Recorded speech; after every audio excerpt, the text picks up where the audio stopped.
So, hello guys, for today's video, pupunta kami ng bayan, pero ang sasakyan namin is Kalesa. Ayun.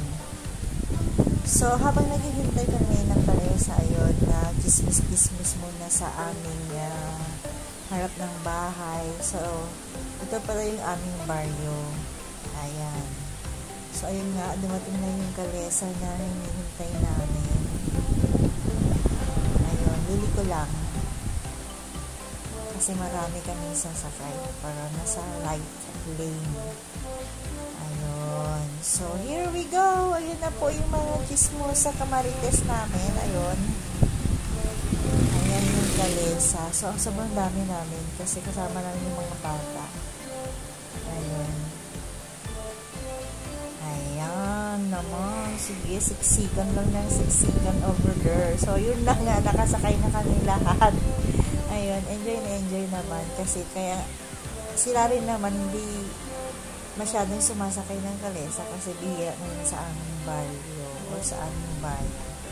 Usually mga jeep, tricycle, gano'n. Pero yun nga, sinasakyan lang pag gusto mong mag-pastime, ayun, mga gusto ng mga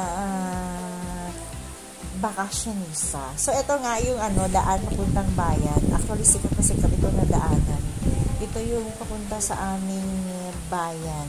So, lahat ng taga Northern Solana, ayun, imposibleng hindi nila alam to. Kasi ito yung pinaka-main para papasok sa mga barrios sa loob ng Northern Solana.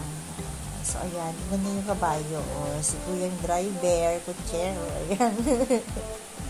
Ayun. So, ganda nga ng view. So, ayan. Happy lang din ang mga nakasakay. Nag-e-enjoy. Ayan yung mga palayan. O, marami nang naghahanda sa palayan kasi yung season na is magtatanim na ng mga palay. Ayun, naman, ang ganda-ganda naman pala ng view dito, no? Oh, here we go again. Kulit tayo. Ayun. So, yun, nag-e-enjoy nga kami sa pagsasakay ng Kalesa. Yung mga bata din nag-e-enjoy. Pero actually, takot din kami kasi baka mamaya pag nagloko yung kabayo pala. Kabayo, malaglag kami sa palayan. Kasi may nangyari na gano'n. Tumatawa yung anak ko. May nangyari na kasi na gano'n, yung kabayo. Yung kabayo nalaglag sa palayan. So, lahat ng pasahero nalaglag. So, ito na nga guys, yung view ng aming daan papunta ng bayan. Ang ganda din ng place namin.